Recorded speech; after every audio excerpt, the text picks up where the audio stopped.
So anyway, I want to show you that because a soil test doesn't tell you everything, does it? It doesn't tell you if those minerals are plant available. It doesn't even measure all of them. It's an extraction method. I just dug it out the other day. We got some new kids in training, like half a dozen of them. We got a pretty nice one out of Lewiston right now, Colton, but he's been with us for a while. But anyway, in training out there, I said to the guy, I said, I took from 6 different labs I sent soil tests. If they start paying you for carbon, switch to Brookside Laboratory Farms. They'll double your carbon, your organic matter right now, just by switching labs. So if they're going to pay you based on a test on organic matter, go to Brookside. Biology, soil test doesn't tell you that. It doesn't tell you if it's loose and crumbly or as hard as a brick. It doesn't tell you any of that. Be careful about that. Now, I did the Haney test. How many did the Haney test? Few of you? Well, I test a lot. I went out and did this trace genomics. They're doing biological and carbon testing, and I sampled a grid sample on a farm with trace genomics. They're Ames, Iowa professors that came up measuring the genomes like you do on the hair of your cow to select your bulls, I guess. They measure the genes in your soil to determine what kind of biology lived there so you can predict how well you're building carbon. So I sampled some farms, and I handed them back I just handed them to the university professor. I said, you tell me which soil is good and which one is doing a lousy job of performing. And then I'll take you to my farm, and I'll let you walk around, and then you can pick them out. So I went the Haney test. I know the Haney people quite well. Now you got to give them some credit. These are different extraction methods on these minerals. And this here, by the way, has got a May 7th. So I was going to do it every week, and then I saw the price, and I did it every month.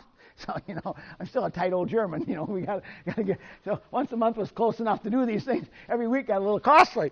So I went to the same spot. Spot is about the size of 3 tables here every week, and I started out in May. So this is the one right here that's got the 5.6 pH.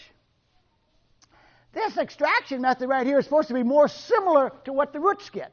A little stronger extraction than you get on a regular soil test. And so we're measuring, phosphorus, and we're measuring potassium and magnesium and calcium and sodium and iron and aluminum. And then these are water-soluble tests based on some of the same things. And then this is that carbon dioxide burst. They take your soil sample in there and they add water and they measure how much carbon dioxide boiled off of it. And then they give you, this is a nitrogen score. They measure organic carbon and organic nitrogen and the ratios between your carbon and nitrogen. Then they ran a nitrogen test. That says 7. That was the most beautiful cover crop you've ever seen in your life. I measured over 300 units of nitrogen put back into soil, and the soil Haney test come back and said I was low on nitrogen. But I know what I just did. So I said, wow, take that sucker with a grain of salt. So this is the one that's got the low pH. Then I went to the one that's really got, it's the one that's in really good shape. I've been on for 20 years. If you notice, this is a little better. And these minerals out here, and this is showing 12 on nitrogen, and it's following corn stalks. It should have been low on nitrogen. It's higher in nitrogen following my clover. So now I'm confused. So anyway, it doesn't look too bad. So then I went next month and I did it again. This is the one that's very acidic. And the only thing is now, look at that. They're all right off the charts. There's plenty of minerals out here. And soil health calculations at 18, the nitrogen level dropped to 5. And the only thing that shows any kind of a problem is soluble phosphorus because it's acidic. And phosphorus is probably tied up with iron. It's a high phosphorus soil. But on their test, they couldn't get it water soluble, so they show me if you took that test and you got it home, and I set it in front of you, I said, I'm going to sell you some phosphorus. I know you don't need it, but I'll sell it to you anyway because that test says you need it. Be careful. Don't buy nutrients based on this test because now I went to my other one. Come on. There we go. The carbon burst health calculator is lower on my good soil than it was on my poor soil. And this thing here, I got twice as much nitrogen, 50% more nitrogen. On my really poor soil, this is my good soil rather. I got more nitrogen following the corn stalks than I did following the clover. And look at that. Isn't that nice and pretty? So you take these tests long enough to get one to look like this, you take a picture of it and you frame it and you're done. You don't need to keep doing it. I don't know how to use it. How do you guys use it, Pat? One of the things that we try to do, Gary, when we're looking at that soil health test, and like you said at the very, very beginning, it's a guide. But we take it about that same 4-week period from year to year. Because like you said there, if you try comparing that, a March, April, May to a July, August, September, you're just fooling yourself. Because it should naturally increase. But my point is that, and that's true, I don't know how, so you can monitor someone's progress, is what you're saying. You do it every year about the same time. You can see if he's making progress or she's making progress on the land. No, I can agree with that. But these here don't, if you got one back like that, they'd say, well, Pat, I don't know if I need any of your stuff anymore. I look pretty good without you. Oh, they might have got there because of you. Sorry about that. I couldn't leave it alone. I am not here to make their job easier. And I wouldn't expect you to. I appreciate you inviting me, though. It's always fun. And you guys got to... I've had a lot of life experiences, and I don't disagree with what you guys do. So then I went and took a tissue test. And what shows really high is nitrogen. They said on the Haney test I didn't have any nitrogen. And the potassiums are really high, and the zinc is really high, but it's not bad across the board. So now if I took a SAP test about that same time, I would probably read something different running up and down the test. So these tests are clues. Everybody likes getting a perfect test back because you feel better. That's how this works. The two things. I don't want to focus on no-till. I don't want to focus on organic. I want to focus on soil health and soil fertility. Soil health is the capacity to function. And that's organic matter, soil structure with permeability, the water's got to soak in, and that's biology. And you can see and smell everything about soil health. I can see it and I can smell it. Soil fertility is the nutrients that are exchangeable. In other words, it's not how much you dump on, it's not how much shows up on the soil test, it's the amount that the plant can get. They're the ones that are exchangeable. Now it takes nutrients to do that. You got to have a right kind of pH, you got to have a certain CEC, and you got to get your nutrients in a carbon biological cycle. They belong in a carbon biological, and I'll show you some things about soil testing today that I want to create some doubt. Because it's like to show my soils off a little bit. Everybody says, how's weed seeds going? I said, weed seeds grow in hard, tight, packed ground. And they don't 2 inches deep. You don't plant your alfalfa 2 inches deep and expect it to come up. Weed seeds are about the same size as alfalfa seed. So if you got a beautiful, loose, crumbly ground, you're going to have a hard time growing weeds. And we're organic, and that's what we'd like to have a hard time growing weeds. So chemistry. We know there's 20 plus minerals known to grow crops. We also know that there's a relationship between those minerals. We know that there's also available calcium is essential. The ratios between minerals, we know magnesium to potassium. See, I was going to show the picture up, and I forgot to put it in last night. See, Albrecht, I was an Albrecht trained consultant. And every university attacked Albrecht. Oh, there's no research that says these ratios do you any good. There's no ratio whatsoever. And that's not true. The truth of the matter is every lab, I don't care who you send your samples to, all agree upon the same thing. There's a certain sufficiency level. When you get a soil test back, it's going to test high, medium, or low in the minerals you're looking at. If it's low and you bring it up to high or medium, whatever level you're targeting for, you'll have balanced your soil exactly like Albrecht said. The only thing wrong with your soil test labs and the university is this. They ignore the excesses. In other words, if your pH was 6, they ignore the calcium and magnesium. They probably have you put on dolomitic lime when you already got too much of it. The Albrecht method would say you already got enough magnesium. Don't add any more. It's going to require you to buy more potash if you do, and your ground's going to be harder and tighter. And that's kind of been well proven. So the labs out here and the universities and all the right, they ignore the excesses, and that's a mistake. Put on what's short and get those ratios in line, and you'll be a lot better off. And that's basically what this is all about. And there are sufficiency levels, and there's different sources of those minerals. Fertilizer is sold on price and solubility. An organic guy can use the same as anything else. Minerals belong in that carbon biological cycle. Whether you put them in that compost pile, or they're in a green manure crop, however they are, they do not belong in a bag in solution. Everybody says, oh, just like they say, we know how much nitrogen it takes to grow corn. Do you know how big that dead zone is in the Gulf of Mexico? There's one awful lot of nitrogen got out there that much. And somebody did not need to grow their corn crop, did they? It wouldn't be down there if they did. Getting away from you, and maybe that's why I wanted expensive. Now you get better at it. There's soil correction. That's why you test. And then there's crop fertilizer. Organic is about prevention because we can't do anything to treat anything with. This is on my farm. I just wanted to show you. This is 1993 and this is 2015. I do have to admit we quit soil testing. Well, I test new land. You see, I have to test only to keep the certifiers happy. But once I got my soil remineralized, I test along the road to get where I want to get. And once I'm there, why do I need to take a sample every year? What's changing? So every 3 to 5 years is often enough. kind of monitor. Now, if you're selling hay and things off, that's a good, then maybe you better monitor it. But like us, what do we sell? Grain? From corn or rye. Nothing else leaves the field. Everything else stays out there. So we're not exporting on our farm. So that's quite different.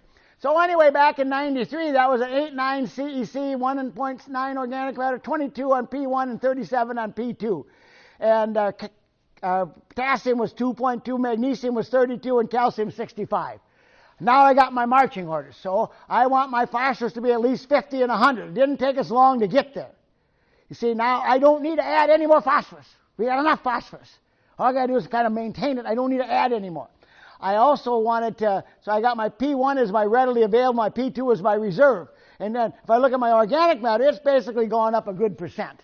And now since that time, like I said, now we're into the 4s on organic matter. What that does is give you a bigger sponge to hold water and nutrients. How did I get rid of magnesium? I didn't. I started out with 355 parts per million. I'm now 300, almost the same. But calcium went from 1,100 to 1,500. Potassium went from 78 to 173. The percentages didn't change much, but the CEC went up. Now I can hold more. If I go down and look further, my pHs, well, they jump all over the place. Sulfur jumps all over the place. Zinc increased over time. Manganese, that test is the most unreliable of any. Iron, I don't need to worry about that so much in this country. Copper levels really moved up, and boron doesn't go anywhere. So soluble calcium, sulfur, and boron are constantly going to need in your program. Now, if we wouldn't have taken so much sulfur out of the atmosphere, it would really have helped you. We cleaned it up just a little too much, and now you got to buy it. No way out of this thing. So you see that? So now that my soils are fixed and I monitored them along the way, I took my magnesiums down to 20. I don't want to be 12 on magnesium. We'll talk more about that. So this is how I first got started in this. I know, Paul, when were you with BioAg? You remember what years they were?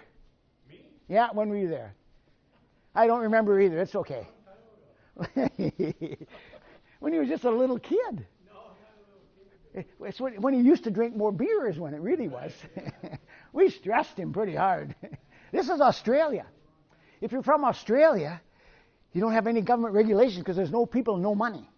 And so you can dump fertilizer right on the ground. But it doesn't rain either. You got to remember it doesn't rain much. So that's Jerry Benetti. Some guys know Jerry. He's passed away and he was kind of an icon in this business.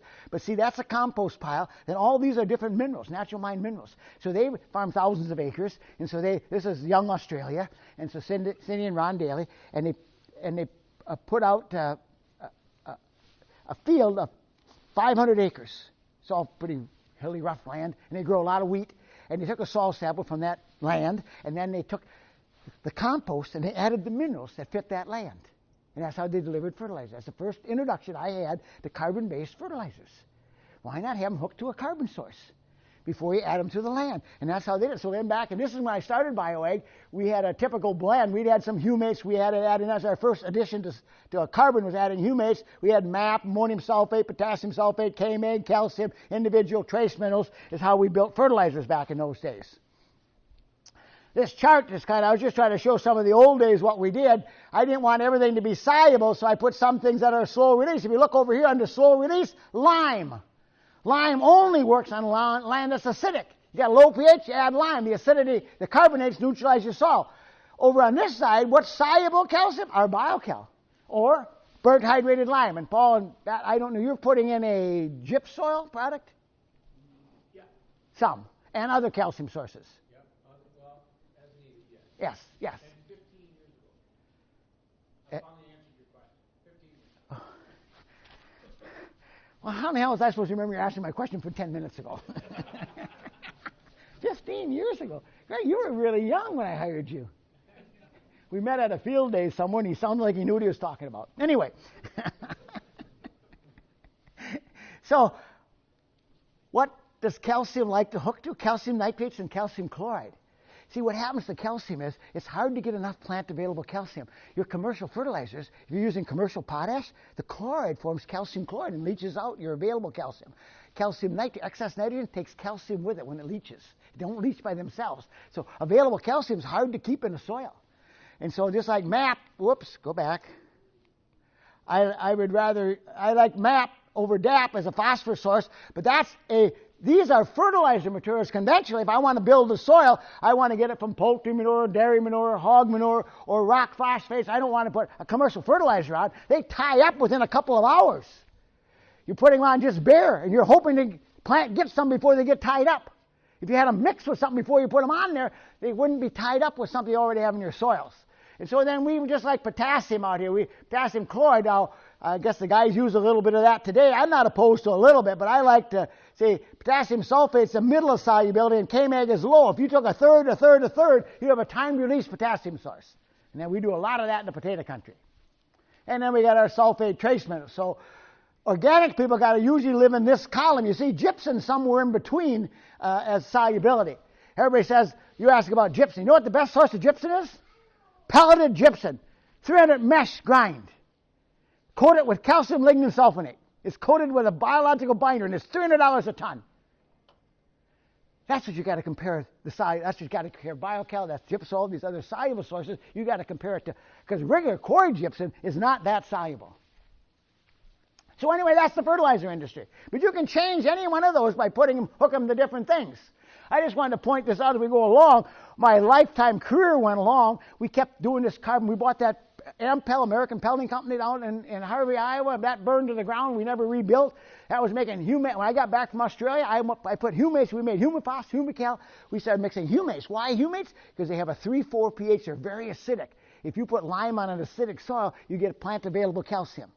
So I took acidic material. Our organic cal that we make today is made from putting humates in lime. Powder fine lime, and then you make more available calcium because you can't use burnt lime. So here's what we do today at BioAg. Ammonium sulfate, environmentally smart nitrogen, we use dry, that's time release. This TerraNu thing was my digestate stuff. TerraNu calcium, our microhome, we make homogenized trace mineral packs, and then we use molasses, LCBF molasses, and different calcium sources. That's not even close to the same that we started with, so you see there's been a transition. But all that leads to is carbon-based fertilizers. So TerraNu is really a biological, and it's got humates in it, and it's got plant growth regulators and enzymes. You see, what the digesters do for you, and a compost pile can do the same thing for you, is the food is in the cow for 24 to 48 hours. It's in the digester for 3 weeks. What's left at the end of 3 weeks? You cannot put the stuff in a windrow and expect it to even heat. The energy's been all made into methane. All you got left is a bunch of dead bodies of bugs and fiber. I never realized that an anaerobic digestion system does not digest fiber. Aerobic digests fiber. Anaerobic does not. So you got all the fiber. But you got all these dead bodies of bugs, and that's the first biological ever made in America. It was made by Shell Oil Company, and it was Medina. And we used to market Medina years ago. It's still made today, and it's no live bugs in it at all. All it is a bunch of dead bodies of bugs from cows. Food for biology, and there's minerals in it. See, a cow is my favorite manure, by the way, because farmers feed a pound of mineral a cow a day. How much do you think gets in the manure? 9/10 of a pound.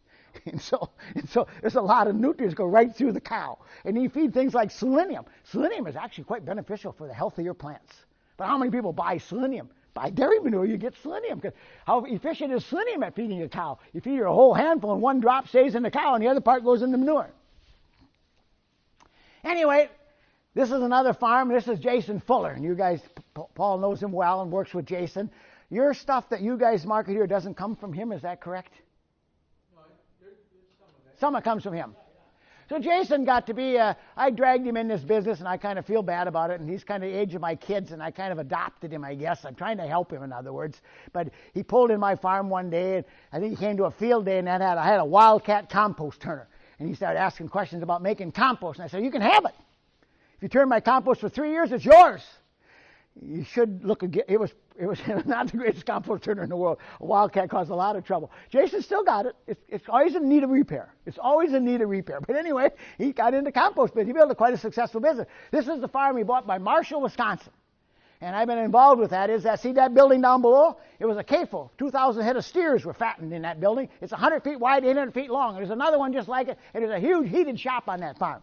And that right out there is I did it again. Right back there is a lagoon. See, stuff coming out of the anaerobic digester is liquid. Our trouble with our manufacturing fertilizer on anaerobic digester, we got to get the liquid out of it. So we take a precipitant and precipitate the phosphorus out, but a lot of the potassium and nitrogen stay with the liquid. And then it's $65 a ton just to dry the stuff that when we make fertilizer out of it. But see, now he's going to take the digestate stuff and put in that lagoon and use that to hydrate his compost piles. So now we got anaerobic digestion going on. I mean aerobic, regular bedding, packed manure, stuff from the dairy farm, and anaerobic using the water. I think this is a pretty slick system, by the way, folks. And so Jason got that bought. He got able to pull it off. Anyway, then I've been talking to Jason for a while about this. See, when this pile right here is not quite what you guys are doing here, but this is my method of designer compost. So there's that compost, and what we added in here was phosphorus and potassium. I got a source of phosphorus from Salt Lake City. That's the highest quality, best rock phosphate that I've ever tested in my life. It's 28% phosphorus with 14 soluble. No rock phosphorus. I tried to buy it. Were you around when we tried to buy that? They wanted $5 million. I don't know why you didn't write the dumb check. There was 5 million tons of rock phosphate for $5 million, but to get to it, you almost had to walk.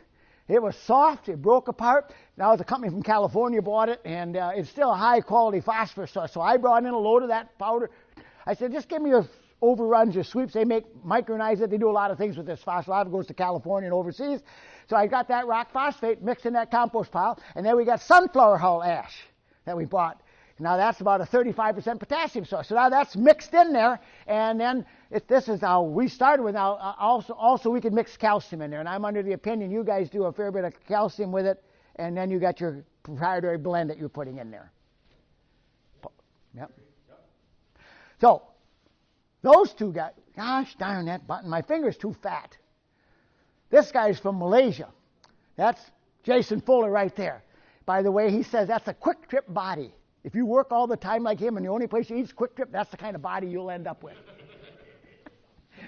So that's Jason's words. He's got a Quick Trip body. This Barry Midling was a consultant to BioEgg. He went down to Mexico. He manages the largest goat farms in Mexico. This guy's from Malaysia.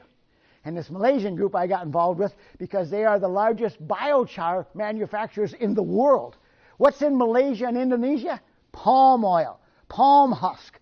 And they're making biochar out of it. So they're over, he's in this country. He came to work at that farm down in Missouri and met this guy, and he's one of our consultants. So the deal with Jason has not been able to get pulled off. There's investors, and they're from Malaysia, and there's another farm they're working at down in Heartland Farms down in Missouri. That's the one that Quick Trip owns the cows on. But anyway, I wanted to take then and be able to add things to this compost pile. And eventually then what we did at Fair Oaks was take the digestate manure and add minerals to it. We made 3 different products: a trace mineral blend. We made a product that that was just kind of a general. We could go up against a base fertilizer for your zones in the fall. And then we made a high calcium product for the potato producers. And I want to tell you one thing. It's a home run. I'd like to see Jason back making it again. You see, he's got a really good opportunity. He's got a better method because he's not just taking anaerobic. He's got aerobic and anaerobic. And this is the pelleting equipment sitting in his lab. Everybody said, that there's a little pelleter. Said, how much can you turn out? I said, I don't care. First, you get me a high-quality product. You know where most of it got sold? North Dakota, wheat country. 50 pounds an acre, right down the tubes in wheat country. And it was our Ignite blend. They're always struggling to get phosphorus. And so 10 farms, the smallest is 5,000 acres. And the one guy's got 30,000 acres. It takes that much to make a living in North Dakota, by the way. 30, 40 bushel wheat country. The 10 farms average 17 bushel more wheat per acre. And Messler's that started this thing have a fertilizer company. And their wheat yield averages 2 years ago was 62 bushel of wheat per acre. Never been done in the Dakotas. Wow. When they heard we were shut down, when I got these guys, the investors bailed out, and they got shut down, they called up and said, we'll take whatever we can. Well, there is nothing. So they said, we are willing to pay $1,000 a ton. We used to be half that. To ship it to North Dakota from Fair Oaks, Indiana. One guy goes, see, they're always so short of phosphorus because their pHs are really high. They got high potassium salts and a lot of salt out there. The one guy said, I've been putting MAP down for 20 years, he said, on our soybeans. They got 5,000 acres of beans. He said, I switched to all that digester stuff last year, and my yields were better. I didn't have to buy any phosphorus. But you realize he's got a reserve you can't look over. He's dumped all that phosphorus on for 20 years. Can you imagine how much is out there? He just got to tap into it. I need a pellet. And Jason, we have the opportunity to make this pellet. And I just got to get a high quality pellet because it all goes through air machines. That one guy's got 5 60-foot air machines. If you plug one up, somebody else will get the phone number besides mine, I'll tell you that. We got to have a quality pellet that can go through air machines. But that stuff does work. That does work. It's just biologics into minerals. So that's Jason's. And that's not done yet. If you got, he needs help. Anybody's got a big fat checkbook, get a hold of Jason and give him a hand. Come on, Pat. Oh, I'm sorry. Sell the cows and invest in Jason. Hey, he's shaking his head on me now. Just like hooking it to a humate or a carbon. There's a lot of open sites. Hook your minerals to something, and then when you add them to the land, they already are hooked to something. So a soil test won't tell you what it'll produce, only what it contains. And then how you extract it. That was way back in 1897 they knew that. So you dairy guys, alfalfa. That's what this whole business started about. We can change feed. And you guys, everybody took feed tests all the time. We could radically change feeds out here. That was on our farm. We used to make our 4 or 5 cuttings of hay. Just like this is on our farm. These are wrapped bales. That's like, moisture 61%, nitrogen to sulfur ratio 11 to 1, 22% protein, ADF 30 or 28, 30.4, NDF 40, digestibility. We did 48-hour digestibilities at that time, and they wanted that number between 40 and 60. That's 57, and total digestibility is 83. Shell corn's 90. Fat content, normal alfalfa is 2.5. That's 4.1. The mineral levels in that hay, 1.44. We always said 1.5. There's grasses. Look at phosphorus, 0.56. Average alfalfa is 0.28. That's double. I spoke at the University of Wisconsin meeting, and some professor from Missouri was standing up, raised his hand. I'm doing my talk, and he said, you're doing tillage. You're going to destroy your soils. You're going to wipe out the mycorrhizae. And I said, really? I said, what will that do? I said, how would I know if I did that or not? I said, if my phosphorus levels are really high on my plants, I would have to have mycorrhizae, wouldn't I? Because that's a biological crop. And he said, yep. I pulled up this feed test. I said, we have not used commercial phosphorus in 10 years on our dairy herd. We have doubled the phosphorus uptake, so that must mean I have mycorrhizae, and we do tillage. Magnesium levels are high. This thing is in perfect balance in terms of everything except the sodium and chloride. We're low on salt. So we feed extra salt to the cows. Our mineral levels are really good, and the relative feed value, 150, relative forage quality, 184. If you got really good farming methods and really good feed, relative feed value doesn't help you either. You got to measure how well it's digestible. You've earned the right to do that. See, testing is testing. Don't make a religion out of it. My cows, it's impossible to make the cows more efficient without changing the feed. You got to change the biomass. The biomass has got to get more efficient. So that's what, if you feed a cow eats 50 pounds a day, and of that 50 pounds she eats every day, 30 pounds should be forages. If you don't change that pile, you're going to have a hard time adding things to make up for what's not in that pile. Go after the pile. That's been our argument. Go after the pile. We learned this from cows out here. I want a balance of all minerals, like the feed test I just showed you. I want to make whatever you test. You can take a tissue test on corn. You can test soybeans. You can test wheat. I don't care what you test. Cherries. I've been around this plant. I was in Washington last week, or Oregon, Idaho. These guys are all from Washington. You go apples and cherries. I don't know anything about apples and cherries. Show me a petio test or a tissue test, and if it's high in calcium, above average, and it's high in phosphorus, high in magnesium, and high in trace minerals, it'll be the highest, best quality crop you will ever grow. Now, calcium is not easy to get into a plant because just because you got a right pH doesn't mean you get that. Phosphorus takes biology. Magnesium, you can't have too much potassium, and it takes sulfur. And then my trace minerals are a part of it. And then boron's really a big part of this thing. I need high digestibility. I want to have high energy, and I got to make sure I got enough sulfur to make complete proteins. And you'll have less disease and insect problems. And that's about any feed you grow, that's true. Any crop you grow, that's true for it. Calcium. We have sold more BioCal this year than we have in 20 years. Why are people putting it on? Because it increases the uptake of all other minerals. You get enough soluble calcium out there, and all your other mineral uptake gets higher. It mobilizes nutrients into the plant, improves soil structure, stimulates life, increases nitrogen utilization, increases cell wall, sugar content goes up, overall plant health goes up. This was on our farm years ago already, our neighbor's farm actually. We sold him some BioCal. I just wanted to show you what soluble calcium does. I do have to make it, I don't want to say that BioCal is a good product, but there's a lot of other things that give you soluble calcium. Here's where we dumped the pile, and insects attacked the crop, but they didn't touch that pile. You get the calcium levels high enough of soluble calcium, and they will not attack it. That's why calcium is such a king of this whole thing out here. This myth that if my pH is 6.5, I got plenty of calcium, that's a joke. This is, again, what soluble calcium does to a plant. This is a one with humates in it. And see, these are all the increased uptakes of minerals. And this is one. See, this one here, the BioCal increased calcium more than this one did, but this is 10 years difference in time. So this one here was when we got grass in our forages. What do grasses do for you? Increase your phosphorus uptake. If you got pure stands of alfalfa, you're going to struggle to get enough phosphorus. Grasses improve phosphorus uptake. So once that's in the plants in your carbon biological cycle, you can make good of that. Now, Paul, you got to pay attention to this, Pat, because this is where you're coming from. And I don't disagree with you. We never measure what's in the soil. We measure what's on the outside is what a soil test is. Different extraction methods. What's on the outside of those colloids, either that be a clay particle or a humus particle, when we take a soil test, we're measuring that. And that's what we measure. So we're not measuring what's in the soil, and different labs use different methods to extract what's on the outside of those colloids because they're negatively charged and they hold your cations. The soil solution is another whole avenue. Guys take a water-soluble test, they measure this solution. And that's why if you add a lot of soluble nitrogen, that's why we like putting carbon with your nitrogen, and you're going to wash out a lot of the things that were hanging on here are going to be washed out with your nitrogen. And so it may look like you got these nutrients available, but you may not. That make sense? This has been known for a long time. These are the minerals that are in your soil. Total mineral. On every acre you farm, you got 54,000 pounds of organic matter, 3,600 pounds. This is a medium silt loam. You might have a sandy loam or a clay loam. And I just charted out those right here on every acre. This is something worthy of paying attention. You only got 6,800 pounds of calcium. You got 10,000 pounds of magnesium, 5,000 pounds of phosphorus, and 35,000 pounds of potassium. I want my soil test to read 68 to 70% calcium. That's why you're never done with calcium. You see, it's always it's the lowest number of the bunch, and yet on the soil test, we want it to be the highest. We want that to be about 70%, that one there to be about 18, 15%.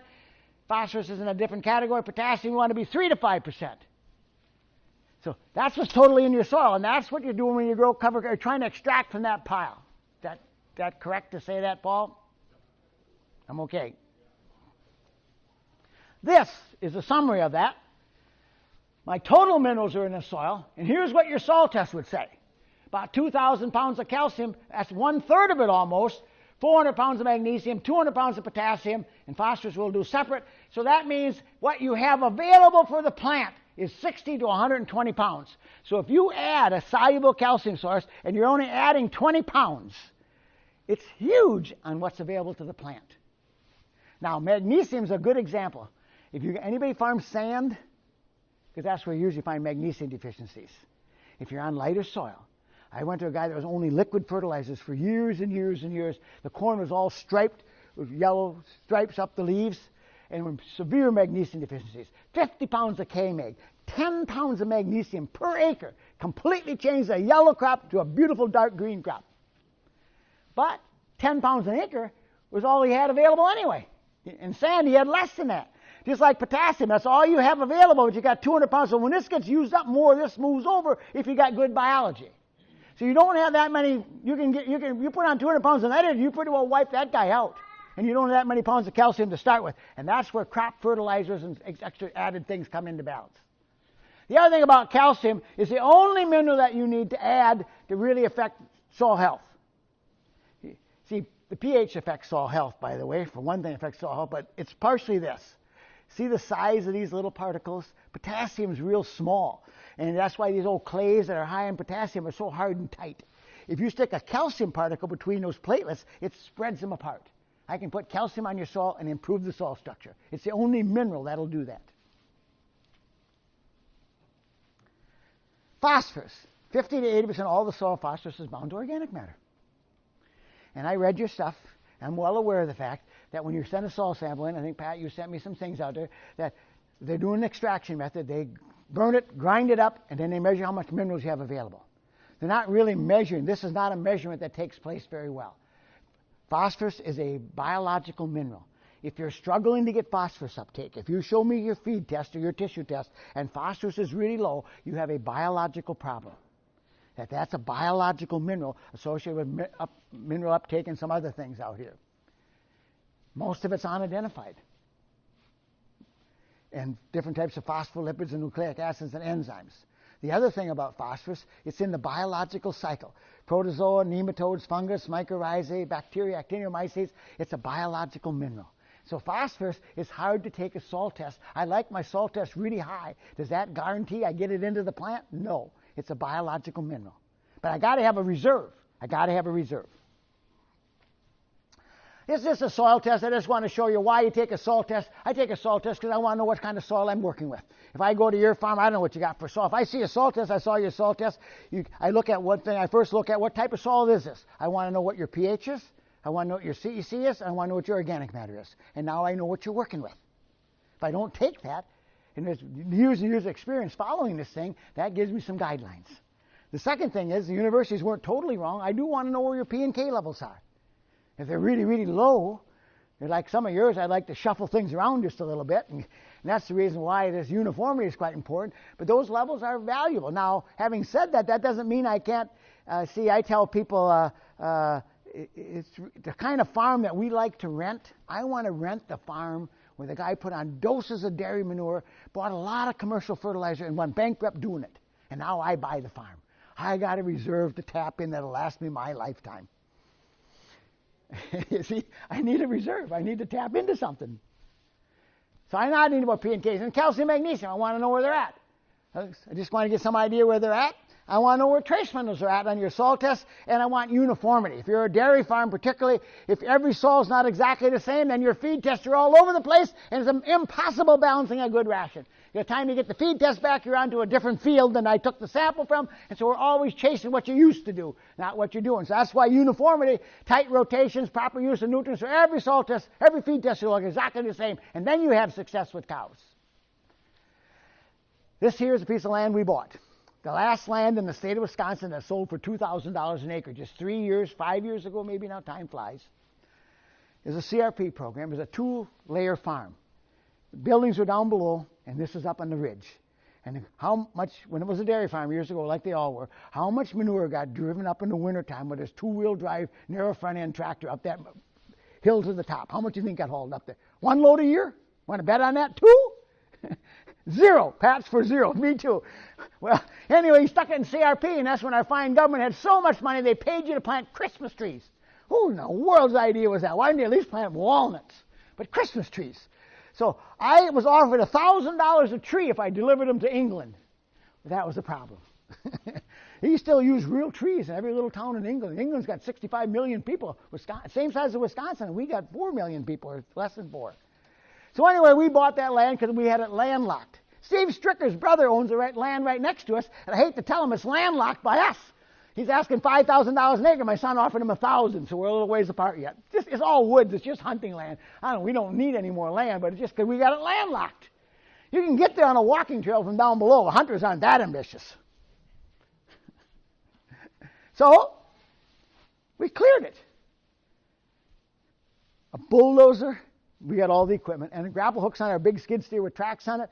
In 7 days, we cleared 40 acres of Christmas trees, piled them all up. Fire department the following summer burned them all. Oh, we do not use a chisel plow, by the way. You run a disc and only a disc with all the roots. You'll be picking up roots from now to you're my age. So we leave that alone. But we cleared that land. And so then I went out and planted a beautiful cover crop. I've shown this to Gabe Brown already and said, that's not a color-coordinated cover crop. That's nutrient deficiencies you're looking at. Phosphorus deficiencies, magnesium deficiencies, I don't know. It grew about this tall. If you're going to fix your soil by grazing cattle, you got to have something for them to eat. 1 cow per 40 acres. How fast are you going to fix this soil? So my son, we're a little bit different. Now, how about 5-6 tons of poultry? How about a ton of lime? How about fixing this thing? Here's what the soil test looked like. So I tell people, 25 years of no-till, 25 years of leaving everything on the land, it did not fix anything. And we have plenty of deer, so I had cattle out there. No, I don't know. They all died too now. Our CECs were 13, organic matter 2.6. Why didn't that get better? pHs are 5.8, phosphorus P1.8, P2.10. Those colors are deficiencies of phosphorus, calcium 53%, zinc 0.7, copper 1.3, boron 0.4. 5 tons of poultry manure, a ton of lime, 200 pounds of potassium sulfate, 50 pounds of trace minerals, 3 years in a row, and man, does it grow crops. So you need to start with a reserve of something. 20 years of leaving it idle, that's no-till for 20 years. Did not fix anything, did it? Nothing. Because we knew that. Didn't even grow good weeds. So I want to take your soil test about correction. Then we got a crop fertilizer. I want to add the minerals that are short. Crop fertilizer is a balance of all kinds of nutrients. It doesn't necessarily know P and K. This is one I don't know if you talked about when you were there, Paul. But you see, for years and years and years we argued, do you use a starter fertilizer? How many use starter fertilizers? Quite a few of you. And I think that we quit on our farm. But you got to realize that my son and one other guy farming 1,600 acres in a 40-mile circle doing it organically. We're not going to haul a fertilizer tanker around, are we? We used to have dry and liquid on the planter. We put it all into our soils. You saw our soil test. We fixed soils. But what belongs down that road? And only one more thing, by the way. We're organic. We plant the 3rd week in May. And when do you plant? The 3rd week in April. What's the soil temperature the 3rd week in April compared to the 3rd week in May? Oh, and by the way, we put all that cover crop in. That's like turning your compost pile. It heats your soils. There's reasons for doing everything. So planting early, I think you need a mix. See, the University of Wisconsin did all these research, and I fought them for years. They said, we put Arlington, Black Ridge Prairie Ground, and at Black Ridge Prairie Ground out there, they got a dairy farm and mega numbers of cows and tons of manure, and they used 9-23-30 as a starter fertilizer. Yields went backwards. I said, why?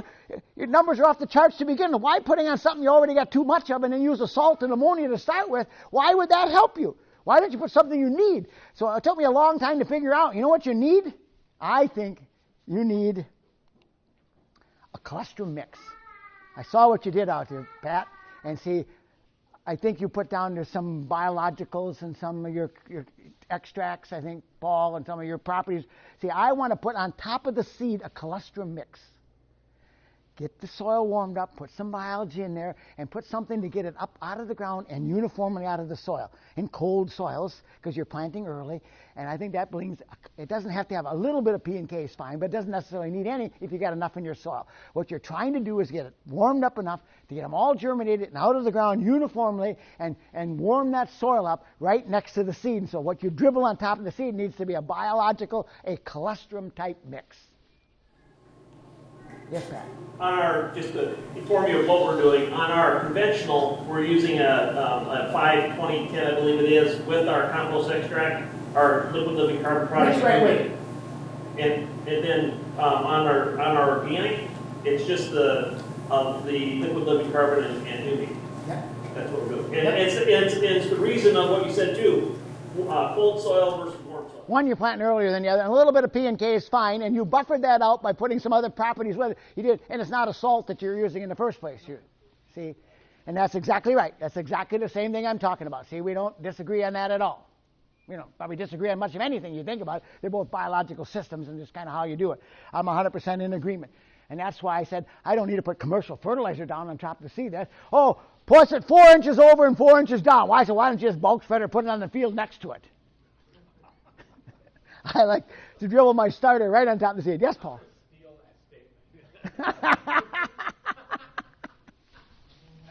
The field next to it. So anyway, soil chemistry, I'm not saying that, see, I'll show you my own farm here as we get toward the end and what we're doing out there. Soil biology, you can smell it. You can see it. Looks like a chocolate cake. It smells like the earth. You don't need that. I don't know. I'm confused. I showed you. I don't know what the test is. I talked about soil health. I talked about soil fertility. And you can not only determine what lives in the soil, but how many, by how you feed them and what you feed them. Soil life likes its food on top, likes to be left alone. I'm still confused with no-till. How does the soil biology jump out of the ground and suck your residues back in for food? Huh? The worms that aren't there. You know, well, you see, you can grow a wonderful crop with chemistry. So plants determine soil life. Why do we rotate? I work with potato guys. They used to grow every 4 years potatoes, every other year potatoes. 1 year soil building, 1 year potatoes, 1 year soil building. A guy out in Center, Colorado, speaks all over and talks about this topic. I was there, and I say he made a mistake. He rents his cover crop land out to a guy that now grazes cattle. before you used to grow a cocktail mix of mustard and all these plants that would be this tall. See, there's no such thing as no-till potato farming. You got to harvest them. You're not going to do that in no-till. And you got to have residues gone, or you can't harvest them at all. So you got to have clean soil. So they take that down in the fall. Now, it only gets this big and he's grazing it. And I'm just not so sure he went the right direction. I don't know. I'll wait. He's a good farmer. So I got to have a lot of diversity of plants, gives me diversity of soil life. Soil diversity comes from feeding different amounts of foods at different maturities, and cows and soils are similar. Calcium is king, we talked about that. Digestibility of foods affects the next crop. The great forgetting, that's what you're heading for. How many are there? This is virgin land in Australia. This is what your ancestors cleared when they came to this country. That's what they saw, right there. That's what the prairies looked like, right there. Wow. So I told these guys, these are Kamalaris there by Sydney, Australia. They're growing the soybeans in there as their cover crop. They actually grow vegetables and they got cotton down there below. I said to them, I'm going to show up every 10 years. I want to see how long it takes you to destroy these soils. Oh, I got nervous. I got really nervous about it. Well, you're tilling, you're growing vegetables. You only got one direction. What do you think? Do I need a soil health test? This is in Poland. I'm not picking on the Polish people. I'm picking on him. They grew sugar beets. I said, I wonder if he's got a hard pan. What do you think? Take that old plow and mud and just like laying the old trowel on top of the ground and smearing it down there. You got a hard pan. Now if you had a team of horses and you're going at 1 mile an hour plowing 3 inches deep, that might be a different story. It's tillage tools on bare ground that destroy soils. This guy's no-till. Now, he's trying to do some radish. Corn stalks from 2 years ago are still there. He's got a corn bean rotation kind of thing. Bean stubble in there, and that ground is so hard and so tight. I told him he had an iron deficiency. And we're talking around. I said, I'm talking about a tillage tool. That's your iron. You need to put some iron in the ground. Drop a tillage tool in it and aerate that ground. Those radishes don't have a chance. I'm sorry, that does not work. Fix it. A crust on top of your ground does not work. I can tell you got problems. I'm struggling to get through there. You got a crust. Now, if you're the farmer on the left up here, and this is from Minnesota, by the way up by St. Cloud, and the guy on the right is an organic guy, not that it has to be organic, and they both got the same amount of rain. Would you believe that? One guy's got a soil problem, and the other guy doesn't. But he never stopped and asked the other guy what he was doing. Yep, just drove down the road and ignored it.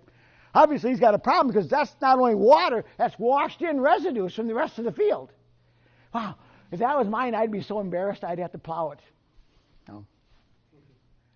This is the one that really needs to be paid attention. This is Snowville, Utah, or Idaho, right on the Utah-Idaho board. Carnes is the guy's name, Chris Carnes, and they farm lots of acres, and they got a dairy herd.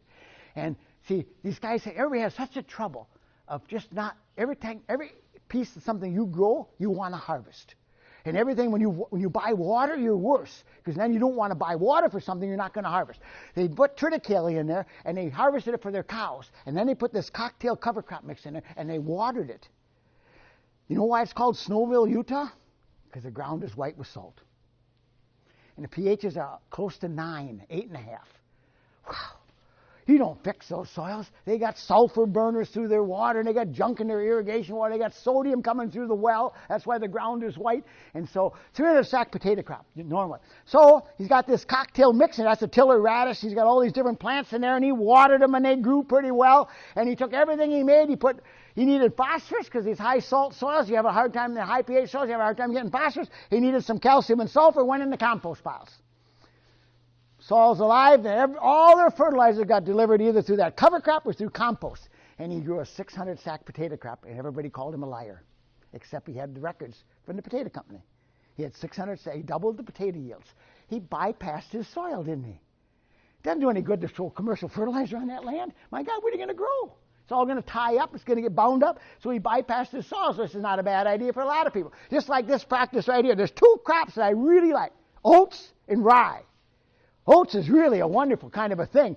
And if you didn't get your rye planted last fall, you plant oats. How about next week? Oh, maybe the week after. We might need a little bit of time to warm up out here. Go out and plant oats. See, on the left-hand side, that was rye planted in the fall. And in the middle, it's oats after we put a dose of liquid manure on it. And now the nutrients from the manure are in the oats. Oats as a feed has killed more cows than any feed we ever fed them. Not the grain. Oats is really good at sucking nutrients. You remember John Giraz? Was he around when you were with us, Paul? Escanaba, Michigan. Yeah. John, everybody brings up things that I said that I don't think I said. He said, I told him that if he gets to he goes to his dairy farm, and he's way up there almost to the North Pole. The last farms before you get to the North Pole. Anyway, he's up there at Escanaba, Michigan, and he goes to 300 cows and milk, and they got a lot of hay. And so he said, I extend my hay fields. They didn't want to grow corn. It doesn't grow well up there. He does some for silage. He said, in the fall, you put your dairy manure on it, and you plant oats. You'll extend your hay crops for numbers of years, because he said the oats will suck up the nutrients from the manure, and oats will pull more potassium out of the soils. He said, I've been able to maintain my alfalfa stands a lot longer by following your advice and planting oats in the fall. And I never said that. But I like oats. Can you imagine right now planting that in the springtime? If you didn't get a cover crop, go out there as early as you can in the spring. Now, the trouble with this is you guys all want to plant your crops in April. What you need to do is go fishing in April and come back about the middle of May. Then you don't have to watch your neighbors, and you'll be better off. If I could, somebody said, oh, it only got that tall. I said, when did you take it down? Oh, the third week in April. Oh, you only got it planted 2 weeks earlier. Why don't you let it wait another 10 days to plant your crop? You know, we plant corn the third week of May, and last year we had to replant 180 acres. You guys get that cold, wet spell afterwards? We had to replant, because yes, organic guys, you only got a half a stand. You don't leave it, because the other half is weeds. So you tear it all up and you replant again. And we replanted again, and it was planted like the 7th or the 10th of May. And that yield monitor never dropped below 200 bushel. How do you weed in it? So if I can grow 200 bushel of corn, plant it in the 7th of June, into June. If I can wait to June to plant my corn and still get 200 bushel, why are we planting in April? I don't know. I can't figure it out. I'd rather do this. Get your manure on, plant your oats, suck it up. Now you could actually go out there and spray that, and you can no-till in it, because now I got my nutrients in the carbon biological. Once I spray it, if you take land after it freezes and measure what's left in the crop, a lot of the minerals go down. They go down. You actually can recycle your minerals and drive them in the ground from putting manure on. Well, I'm going to talk about my farm. I got started over. This is from Virginia, Ellen Polachek. She had a 50-acre CSA, about 100 acres of land. Half her land was in soil building every year, and half was in vegetables. I just took on a consulting job out in Colorado. I got Pennsylvania, Colorado, and England, Nebraska, all the farms. I got one here in Minnesota that we consult on are all scattered all around. See, my daughter and I do the consulting, and I'm not afraid to tell people. We just can't afford to take on a farm for less than $5,000. There's a lot of work involved, and we're out and visiting the farm and doing all that work. So I got a 100-acre vegetable farm in Greeley, Colorado, who sent us a check for $5,000 the other day. He said, I need help. And he said, my soils are going downhill. Well, I said, you're planting all these crops every year. What do you expect? 3 crops of vegetables in 1 year, you tilled it 5 times. I said, what do you expect is going to happen? So we got to come up with a plan for him. But see, this is her year off, going Swiss chard. Next year, it gets to be just cover crops, compost, minerals. She remineralizes the land and gives it a year rest.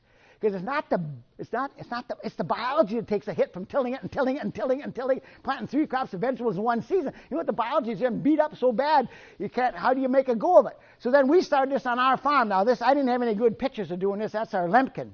But this a couple of years ago, we were so wet. This was now about middle of December. If it's really muddy, we wait till we get a frost on the ground. You ever till with frozen ground? You get about 1 inch or 2 of frost on the ground. It's like taking a knife on a cutting board. It is the nicest, cleanest tillage you'll ever do. We really like it. I'm not going to wait that long normally, but it was so wet, we couldn't get in there until it froze.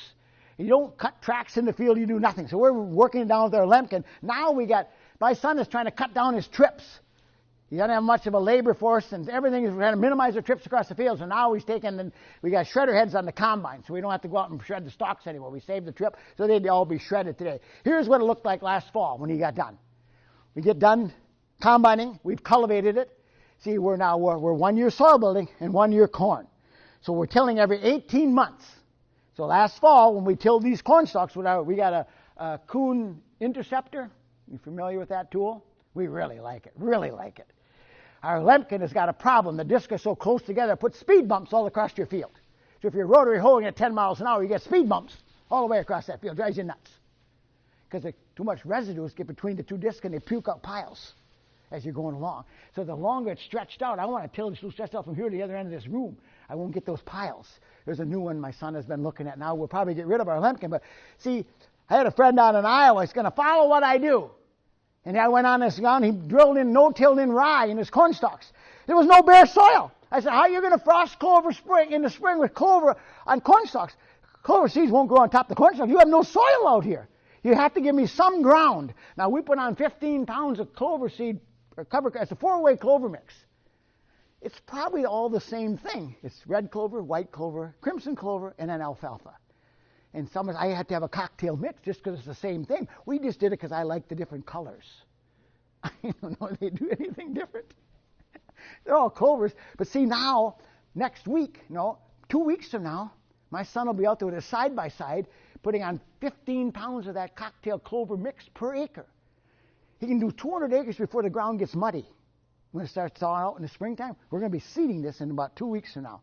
Now, our cover crop seed went up $14 an acre this year. They had a bad year out in Oregon, and we buy their seed through Carl, and it's $14 an acre. I said to my son, are you going to cut your rates down that the seed went up that much in price? He said, absolutely not. I can't take a risk on not having a beautiful clover crop. I'm going to grow 200 bushel corn. That's our goal.